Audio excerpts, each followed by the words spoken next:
In the roaring wave of the digital age, humanity is facing a dual decline of privacy and dominance. The ubiquitous sensors, social networks, and smart devices with a precise data monitoring network, where personal profiles are refined to behavioral trajectories, biometric features, and even emotional fluctuations. The obscure data authorization clauses in user agreements have long transformed this decision-making power into a passive compromise under technological hegemony. When algorithms can predict life choices through shopping records and trace action trajectories through gait recognition, individuals have become transparent nodes in the data stream.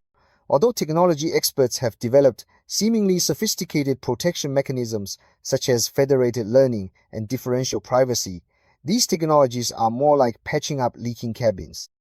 Federated learning keeps users' raw data on their local devices for model training instead of directly uploading it to a central server and only exchanging encrypted parameter updates between devices. This paradigm of data remains unchanged, model remains unchanged, protects user privacy.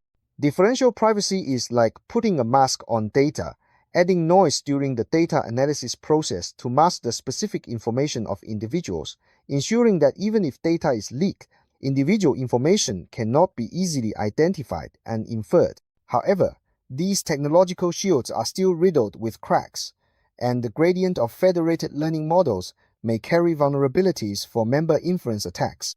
The noise scale of differential privacy and data utility are constantly oscillating on both ends of the game balance. We also need to rethink the concept of data ownership, i.e., data sovereignty.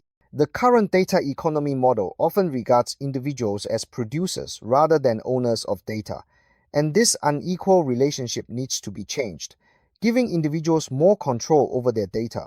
Although users are promised to have the decision-making power over the scope of privacy disclosure, under the black box of deep learning and commercial interests, informed consent for data collection often becomes a formality, and individuals still lack substantial control over key aspects such as the usage scenarios, storage cycles, and secondary circulation of their information.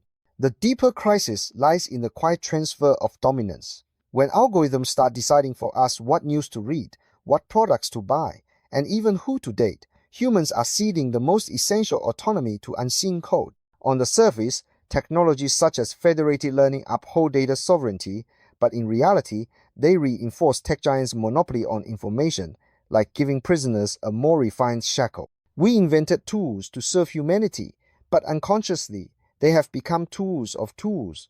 With every click, swipe, and like, we silently sign the digital age's contract of sale. This power transfer is reshaping the foundation of human society. When data becomes the oil of the new era, and personal data becomes the nourishment for training AI, we are actually feeding a monster that will eventually backfire with our privacy.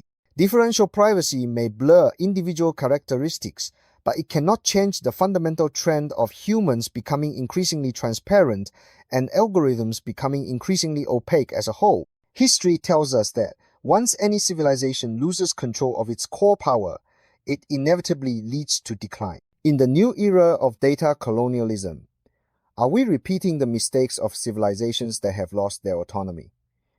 I am Wu Huaiyu, a PhD, from the Chinese Academy of Sciences and a postdoctoral fellow from Peking University and the founder of AI Philosophy.